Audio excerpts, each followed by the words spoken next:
The biggest personal brands, they're either inspirational, aspirational, or relatable. They either aspire to be like you or they relate to you, or both. And that's what storytelling does. Why do it, man? Why teach people? Why help me? Why help all the other students? The thing I notice, the people that do the best when in business, athletes, whatever, is they have a chip on their shoulder, or they've experienced a lot of hard stuff throughout their life. That's it. You're my hero, man. That's it. I would not have met you if I didn't start a Twitter account. I'd love for you to tell your story. Growing up without a father. Yeah, that really affected me. I always felt not good enough. I felt I was the shy kid who didn't have much confidence. Man, I resonate with that so much. I mean, things get really hard online. I mean, it gets bad. Like, I've had bad days. I've had days where I've lost all my clients. Yeah, from the age of 13 to 16, I watched my mom decline with coke and alcohol. That was really hard on me. Just seeing somebody you love so much transform into someone that's unrecognizable.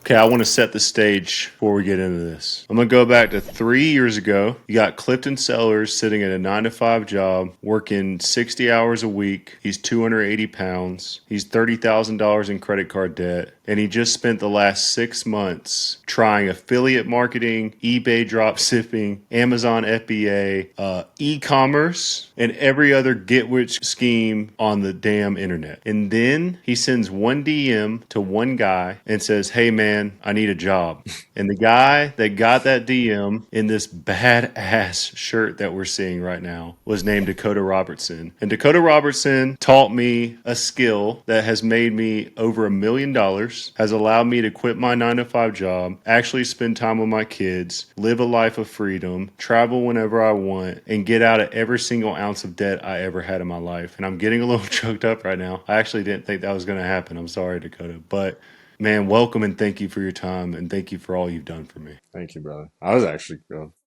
almost gonna get choked up there. I appreciate it, man. And the D on the hat stands for Dakota, right? That's it. You're my hero, man. That's it. I always tell people, they say, where the hell did you learn all this? I said, there's one guy, and he brought me out of Twitter hell and taught me a skill that I could actually monetize. And I want to get into that, Dakota, because when I met you, you were established, man. You were established ghostwriter. You were serving clients. You were doing all this stuff. And what I really want to get into here is like, what made you hire me? Take me back to the moment that you got that DM. Take me back to the moment that we met and kind of, do you remember that? Do you remember all that? I remember I was on a Twitter space and you were on it as well. And I believe you were talking on it and I was talking on it. And I think we were driving well. And then it was right after the space. Yeah, that's when you sent me a DM. And I think you mentioned how you were looking, just get your hands dirty, looking to write. You're looking for work. And at that time, I was knee deep in client work. I was like, this is actually the perfect timing. Yes, 100%. I need someone to write for me. And I think you're around 5 to 20K followers or something. So you already knew how to write. And I was like, this is perfect. Cool. Just the stars aligned. And then, we started working together. The one thing I could not believe how fast you churned out work. It got to a point where I was like, dude, I can't give you any more right now. I'm still waiting on the content to just finish dripping out. Like, you're going too fast. And I was amazed by your throughput, and you were hungry, dude. Like, I've never met somebody, like, even to this day, that was as hungry as you when it came to just getting stuff done and going hard. So always respected that. And I think a big thing was, man, you had a family to take care of. You have a wife and kids, and I think that really showed with your work ethic. And I think that's a testament to why you're so successful.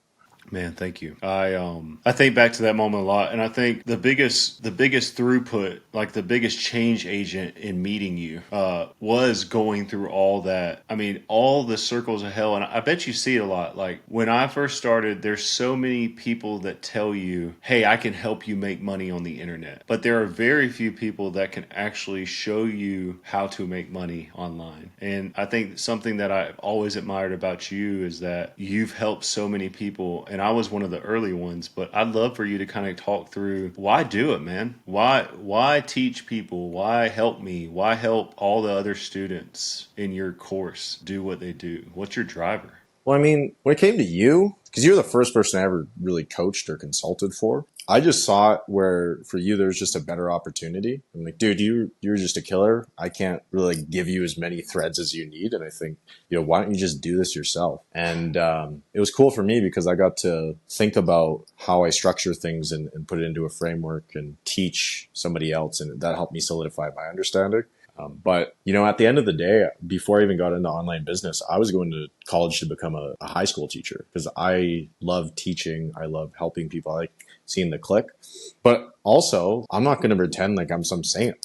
I make a lot of money consulting for people, and it's easier for me to fulfill on because I'm just condensing my knowledge into frameworks, into systems, and teaching it to people and helping them implement that. So it's a lot easier to fulfill. I can do it in a group setting. I can charge thousands of dollars, and that's it's a scalable thing. So one, it's aligned with what I really enjoy doing. It's aligned with what I find purposeful. But two, I also make a lot of money doing that, and it's really scalable. And I think that's why you see a lot of people move to the consulting or info product space, is because you make a lot of money. Problem is, people don't care about who they're trying to help, and they'll just put out garbage. And I think that's something I pride myself on, is like I will really like put in the effort to help people as much as I possibly can to get them a result, because I think at the end of the day it comes down to integrity, and it really speaks to brand and personal brand. If you are in this for the long term, you should be playing positive sum games, as Naval puts it, because word gets around, and if you do a shitty job for somebody, then it's going to go around. And there's been times where I've done a shitty job for people, and they've went around and told people, and it's like, that's on me.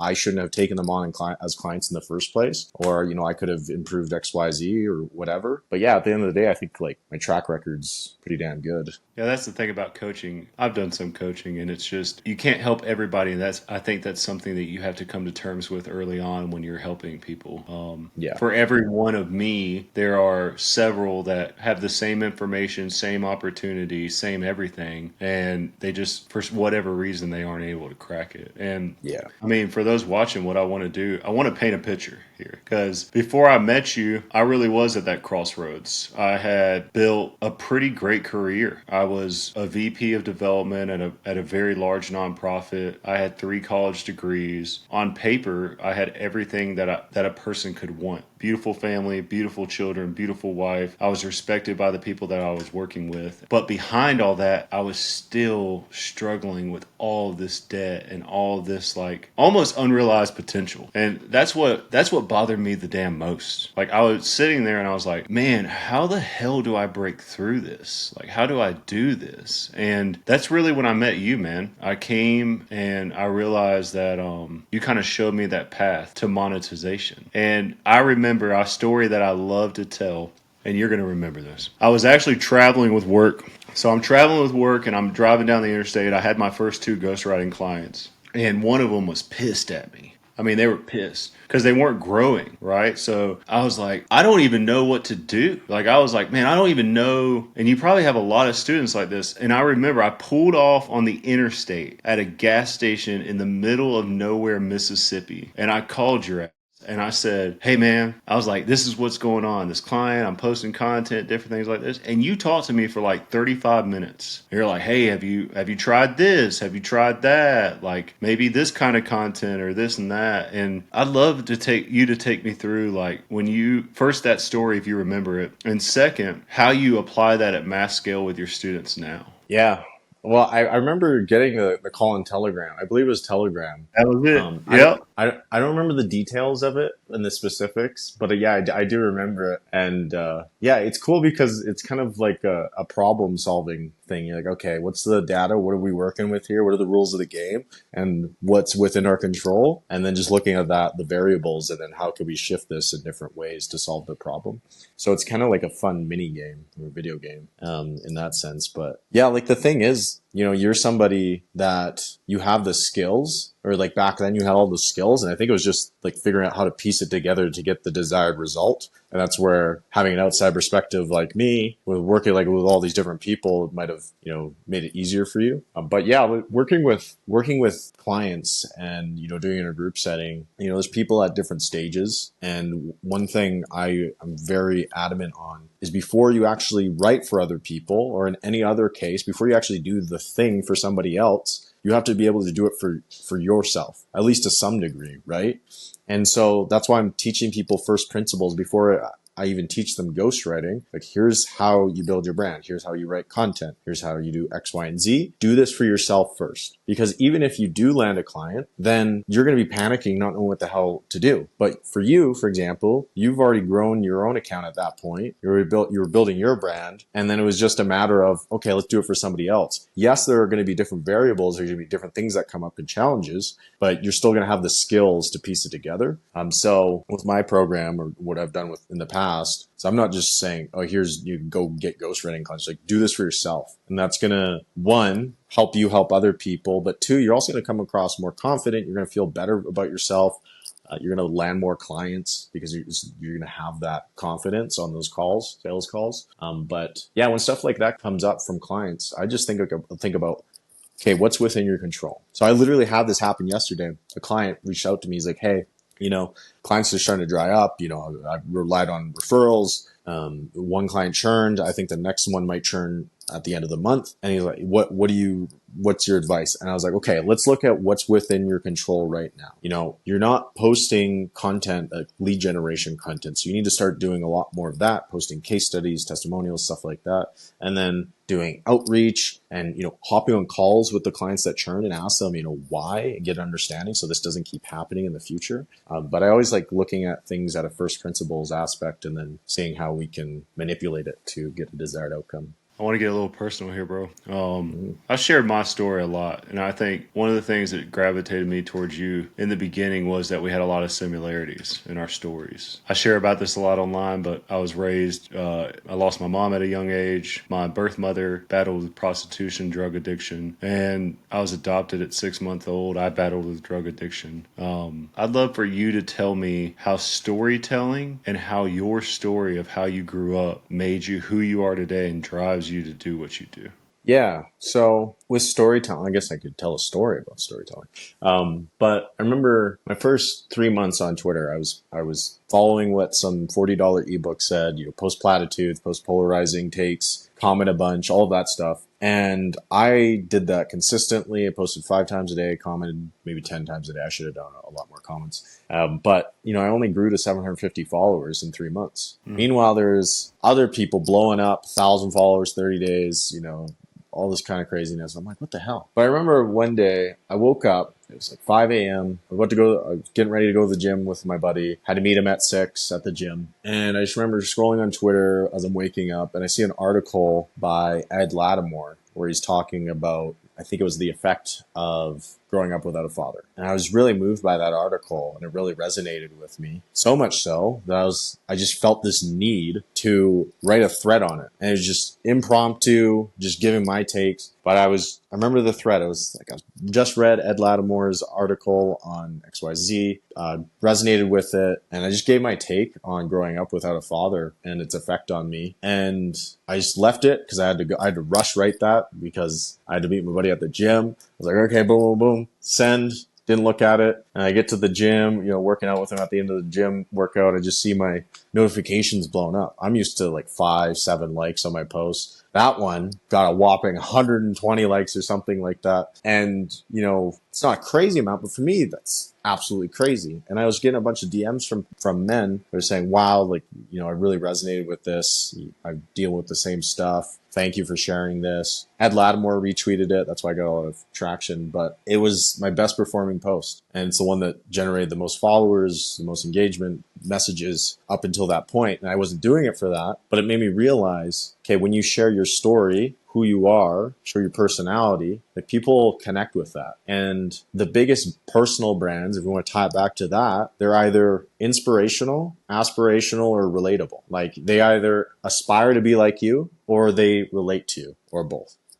And that's what storytelling does. It shows the person behind the account, and that's what separates you from everybody else. And it's not just these platitudes or this regurgitated how-to stuff. And I think that's what really resonates with people, because everyone's trying to flex the Rolexes, the Lambo, the lifestyle. That, that's cool sometimes.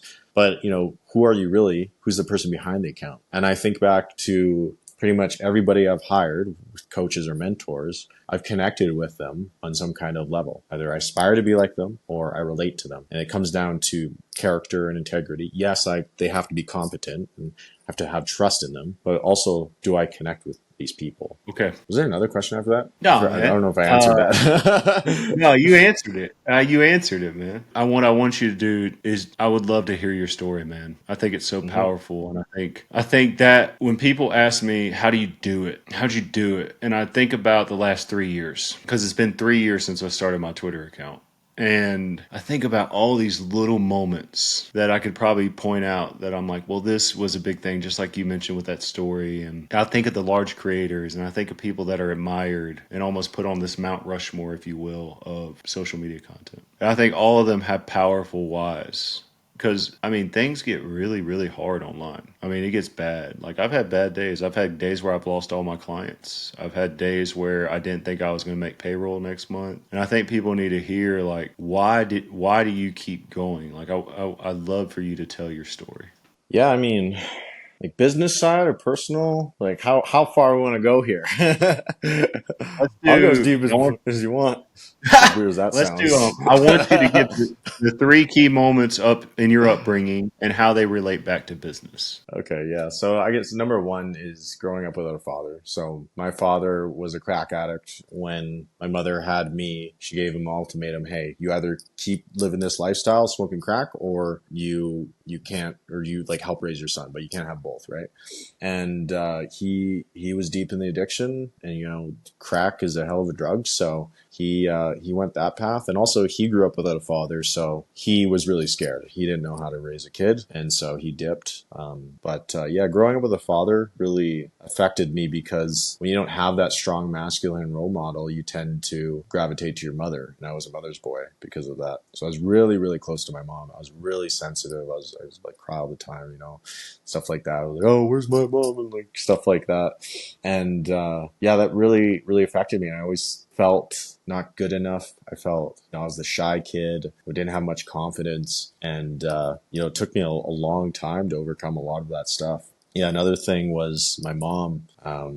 Amazing woman. I loved her so much. She's a beautiful soul and the biggest inspiration in my life. She went through a rough breakup with her boyfriend of like 10 years when I was 13. They had two kids together, my little sisters, and that was really hard on her. And she just kind of resorted to drinking. That led to coke. Coke led to crack. And yeah, from the age of 13 to 16, I watched my mom decline with coke and alcohol. And then like age 16 onward, I watched her decline with crack cocaine. And that was really, really hard on me. Just seeing somebody you love so much transform into someone that's unrecognizable, and you can't do anything to save them. They don't understand. They don't even understand who they are. But I remember my mom growing up because she was such a strong woman. She smoked weed and stuff, but not like any other stuff. But she would always tell me, like, you stay away from the hard drugs. Don't ever touch coke. Don't ever touch crack. You can do some mushrooms and like stuff like that, but like just stay away from the hard stuff. And yeah, then seeing her succumb to that, and watching what that does to people, it's really hard. She would call me when I was like 16 in the middle of the night. She'd ask me to come pick her up in these random places because she'd be out partying, whatever. She needed a ride back to wherever she was staying. And the calls got worse over the years from the age of 16 till 19. Yep. Yeah, there was one call like in particular that really screwed me up. But I remember I drove out to this place like 40 minutes outside of where I was staying, like a different city. And yeah, I pick her up. She's like gets out of this house, sketchy house, and she's hysterical. She gets in the car and she's just like, I'm like, what the fuck's going on? She was at this big drug dealer's place, and for 3 days he held her captive there, held a gun to her head, raped her, beat the fuck out of her, and just like the feeling of powerlessness. To one, you can't do anything because that guy would like kill me and my family. And then two, just the drug addiction. My mom was stuck in hell, like literally hell, and like the most fucked up shit. And seeing that, Yeah, it was really like heartbreaking for me, like to see the most beautiful woman you ever know, and for her to go through that for years and just progressively get worse and worse and get treated like shit by people. And yeah, it was really hard on me. She eventually died from overdose, fentanyl, and yeah, she died in a shed Mm. in the summertime, and she died around like other addicts that were smoking up with her, and they left her there. They just she overdosed, and they just left her there, and yeah, she died, and yeah, that really affected me. But I also felt relief when I found out. Because I'm like, she's not suffering anymore, right? And Yeah. it's it's over. But just the feeling of helplessness, it really affected me, and it was hard for me. And just it made me appreciate my relationships and who I have in my life, and it made our family closer as well. But yeah, there's that. And number three, um, I don't know. I think just my siblings, my little sisters, and my brother. They're just no particular moment, but just having them in my life has been a blessing. I love them so much. I would die Yeah. for them. And yeah, they just they really make me happy, and I love hearing about their day and talking to them. But yeah, so I guess for me, growing up, I didn't like myself and I didn't like my situation. So I had so much of this emotion of where I was, and I just did not like it. I looked in the mirror, I was like a chubby kid, shy, anxious, whatever. And I just got to the point where I just did not like myself, and I needed to make a change. Started going to the gym pretty much every day before school, wake up at 5, go with my mom's boyfriend, and just work on myself, work on getting fitter and losing the weight and actually trying to like myself. And I just used that negative emotion in my life to create something positive. I was just trying to move away from what I hated. I wasn't like Yep. moving toward desire or pleasure or anything. But then it got to a point where I saw progress and I started to like myself a lot more and who I was becoming. I was like, oh, this is cool. And where else can I apply this, consistency and dedication and these principles I learned from working out? And I started getting into other things like more sports, books, all of that, like business eventually. But it was just taking those raw emotions I felt and moving it towards something I could work on. And then that eventually snowballed into business and all this other stuff. But at the end of the day, just yeah, I think about my family a lot of the time and like being able to take care of them, and that's a big motivation for me in business. But yeah, it's been a journey, dude. It's been crazy. I think a big thing too, the thing I notice, the people that do the best when in business, athletes, whatever, is they have a chip on their shoulder, or they've experienced a lot of hard stuff throughout their life. And that, I think when you experience hard things, that makes you more independent and makes you more in control of your life, opposed to if you just grew up with having everything handed to you and everything's easy. I think it's harder actually to be successful because you don't have that drive, that emotion, and you don't have the right mindset in a lot of ways because you were pampered. So I think that's why you have had such success with your social media, your agency, all of this stuff, because you have the right mindset, you have the right drive, and the right reasons to push through the hard times. Man, Dakota, I love you. Love you, bro. I love you, brother. Had a camera malfunction during like just that awesome Yeah. thing you just said. I had to like fight the camera. So, man, I resonate with that so much. I literally was just nodding my head the entire time you were talking. Because I've had people in my family struggle with drug addiction, died of drug addiction, battle with alcohol. I've helped a parent through bad struggles. Lost my mom when I was 8, and I think you hit the nail on the head there at the end. I think there's a special group of people, and it's like a club that we're in, and you don't know it until you know it. And when you come across them, and that's what I love about social media, is that it connects you with people that you can relate to so much and learn something from. And it's a beautiful thing. I think it gets so much negativity in our society. I mean, social media gets so much negativity, and when you really look at it for what it is, I would not have met you if I didn't start a Twitter account, if I didn't start posting content, if I didn't have that like desire to do something bigger than myself. And I want to say congratulations to you, man. Like for what you built, for the legacy that you're leaving. I talked a lot when I first started out about generational curses and like the concept of breaking generational curses. And when I was sitting on my couch 3 years ago, it really was that moment where I was like, somebody in my family has to stop what the hell's going on. And like, it's either going to be me or my daughters that are asleep upstairs. Or it's going to be you, or it's going to be your siblings, or it's going to be somebody. And I think both of us can agree that we decided that it's going to be us. We decided it was going to be us. And now we're setting a new path for everybody that comes after us because they have a new example to set. And I think that's the beautiful thing about all of it. Now I want to switch gears here, man. I want to get super tactical. Let's do it. Before we wrap up, I want to get into that big Dakota brain that got me from couch potato. I know you love potatoes. I know you love them. I like pineapple on my pizza. I don't know about you. I just had pineapple pizza a couple weeks ago, and that was good. You know what I like to do? You put the pineapple, extra bacon.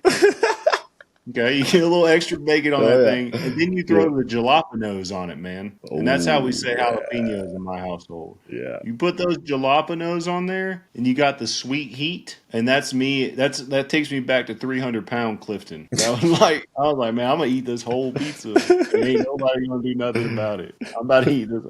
So when I order pizza in my house, I get Clifton pizza and I get everybody else pizza because it's like my cheat meal when it's time. Holy shit. Yeah, and I feel, well, I got my gallbladder removed a few years back, so I feel better now. But before that, like, I'd eat myself miserable, man. But it was always the same: pineapple, extra bacon, jalapenos, and New York style crust. You got to Oh get the New yeah. York style crust Yeah. because I don't like the deep stuff because it feels like I'm eating a loaf of bread. Yeah. But yeah, I think you like pineapple on pizza, right? Yes, yes, I do. Okay, I good. actually had it a few days ago. I Well, love good. it. That's awesome, man. Okay, so let's get in. Okay, somebody steps online. They want to be a ghostwriter. They want to do it on their own before joining Growth Ghost. Okay. Yeah. What are the three things? You've alluded to a couple of them, but like in just three ways, what could they do from step one to signing a client? What would the three takeaways you give them to do that? Okay, first thing, if we're talking social media ghostwriting, you have to be able to do it for Yep. yourself first. So you have to at least be able to grow your own social media. I would say a minimum of 500 followers plus a month, because at that point, okay, I could replicate the same principles for somebody else.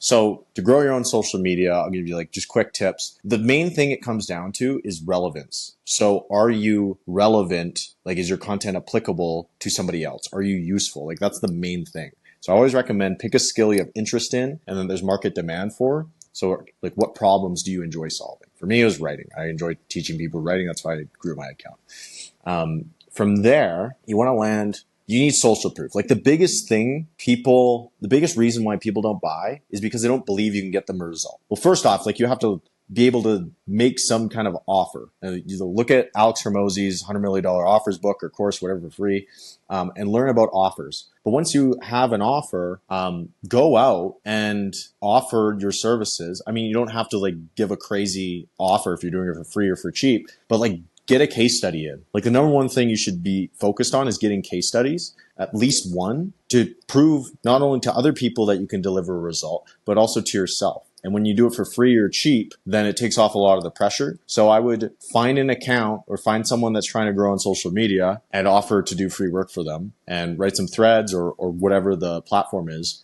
and say, hey, I'm looking to get my first client. I'm looking to get results. Can I do some free work for you? Whatever, in exchange for a testimonial or case study. And then once you have that, you're going to leverage that in your content and say, hey, here's how I got this result. You don't have to mention the person, but, I was working with a client, got this result. Here's a breakdown of how, or here's how you should think about this, and like just shift beliefs and make people understand why they should build their personal brand or like why they should work with you, and just show that you have a process, you know how to get a result, and just prove your competence and start doing that with your content. Not because it's going to get you a bunch of inbound leads, but when you do outreach, people are going to look at your profile and your content and they're going to see that and be like, oh, he knows what he's talking about. She knows what she's talking about. And then, just do hella outreach. And what worked for me for outreach, although I didn't do a crazy amount, was hyper personalized first line. So I'd find people that look qualified, like I wanted to work with. And then I would hit them with a DM and I would do a really, really personalized first line. Nobody does this. I get so many DMs every single day on all these different platforms, people trying to pitch me stuff. Nobody does this. I probably have like 3 people of thousands of DMs do this. What I did, I would listen to the person's podcast, like really go through some content, an article, like just really obscure stuff that would be hard to find. And in this case, like one person that stands out was like a big name in the fitness space. Rob Lipset. I'm going to mention it because he's mentioned on his own podcast that I did with him. But I said, hey, Rob, listen to your podcast with Dan Coe. Really resonated with the part where you talked about, I think, being some about video games. You know, I used to be a video game nerd myself, a little video game nerd.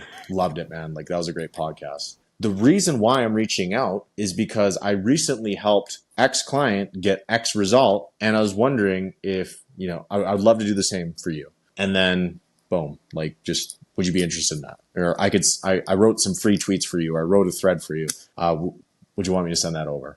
And I think just the main thing is hyper personalizing the message at the start just to get attention, and then just making it short and simple. Like, hey, you know, I got this result for this person. I think, you know, with your brand, dude, I think we could really get a great result. Wrote some sample tweets for you. Would you like me to send them over? And make it just super easy for the person to say yes. That's the number one thing. But yeah, just put in extra effort and personalize it. Like, that's one of the biggest things I've noticed. And then once you do free work or get, you know, that person says yes, yeah, write those tweets, make them really good, and then send them over. They'll use it, should get good results. You should spend a good amount of time on it, make it really, really good. That if it gets good results, they're like, hey, that's great, you got that result. You want to hop on a call and like discuss, you know, working together on a more long-term basis, and then boom. Like, that's a basic overview, but yeah. Yeah. The thing I love the most about what you say is you don't say get 100,000 followers. You don't say like you have to have a ton of things figured out. I think it's super practical. Do it on your own. Figure it out in some degree. Find people that you can do it for. And that's what I love about Twitter. Twitter will always be my favorite platform because the barrier to get in front of people and DM people and connect with people and really like garner clients without having to spend a lot. Because when I was starting out, I didn't have any money. Like, I couldn't buy an ad. I couldn't like pay anybody to help me. I was doing my own outreach. I was fulfilling. I was following up. I was doing all this stuff. And that's what I love about your educational program, because it can take somebody like I was sitting on that couch that has no money, no upfront capital, and it can take them and give them like what they believe is like the top earning. Like, we talk about $10,000 online like it's nothing. That's an insane amount of money to make a month. When I first started on Twitter, my goal was to make an extra $500 a month for a car payment. That's it. That's why I started. I was like, damn, I need to make this car payment, man. Like, I got to figure this crap out or we are going to go broke. And like 200x that a month. yeah, there's a lot. There's a lot of zeros to that, but it didn't happen. Like, I tell people all the time, I didn't wake up and become Clifton Sellers, founder of a 7-figure ghostwriting agency overnight. I started as Clifton Sellers, the guy that's writing tweets for some guy in England for $200 a month. And then the next person paid me a little more, and then the next person paid me a little more, and now I've earned the positioning to charge what I charge. Yeah. But there's that work that's involved, and I think that's why anybody that's considering becoming a ghostwriter should join your program. Anybody. This is a sponsored podcast by Dakota paid Robertson. For this. Yeah. Yes. Sponsored by Pineapple Pizza and Growth Ghosts. And Horrible Dad. Join shirts. Growth Ghosts right now. or you will be broke. No. But for real, man, like, I think because there's so many unknowns, and it's so important when you're starting out anything to have a map. And if you don't have a map, you're pretty much just kind of trying to figure it out on your own, and you get lost. And the thing about Growth Ghost and the thing about Dakota Robertson is he's not going to do the work for you. But your ability to go from nothing to a functional ghostwriting business and offer is significantly higher by going through the program. And that's what you could wish for from any program, any quality program, right? And so, man, Dakota, thank you, man. Thank you for this conversation. Thank you for taking a guy from Lower Alabama on a couch. And just you've changed my life, my kids' life, my wife, and my grandkids and future generations of people in my family because you took a chance on me. And I want to say thank you for that. Indeed. Thank you. I really appreciate it, man. That's yeah. It honestly like blows me away just seeing how far you've come and just the impact you're having on everybody too, right? Like it's yeah, it's cool. And I'm grateful for you, man. Appreciate you. Absolutely. And guys, anybody that wants to take Dakota up, I'm going to drop the links in this video for he's got Growth Grows, he's got an upcoming launch that I'll make sure to update here. Full stack creator, right? Yes, sir. Yeah, I love the graphics on that, by the way. Thank you. Graphics Yeah. on that are sick. Yeah, nerdy. Yeah, that's it, man. Because you and I share it. It's a video game. Yep. We're living the most privileged life. We get to wake up every day, create content, talk to amazing people, and literally invest in ourselves so we can invest in others every single day. Yep. And 100%. your program, Growth Grows, Full Stack Creator, all of that is going to allow people to do that. So check it out. Follow Dakota on literally every social media platform. He has a Pinterest. You just have to look really, really, really hard for it. I found it. It's great. You It's actually got, found my Pinterest? yeah, it's amazing. It's the best Pinterest boards. I get Are so you much actually serious? information from your. Oh yeah, I got it, man. Don't you worry. I got Where you that see like the Pinterest board. tattoos and shit? I'm keeping it deep. It's in my time That's so funny. capsule. Yeah, man. Hey, Damn. hey, Pinterest Ghostwriters 2025. That's the trend. That's Yeah. the trend. Man, thank you for sharing your story. Thank you for opening up, giving that tactical advice, and man, thank you for everything. Appreciate Of you. course, brother. Appreciate having me on.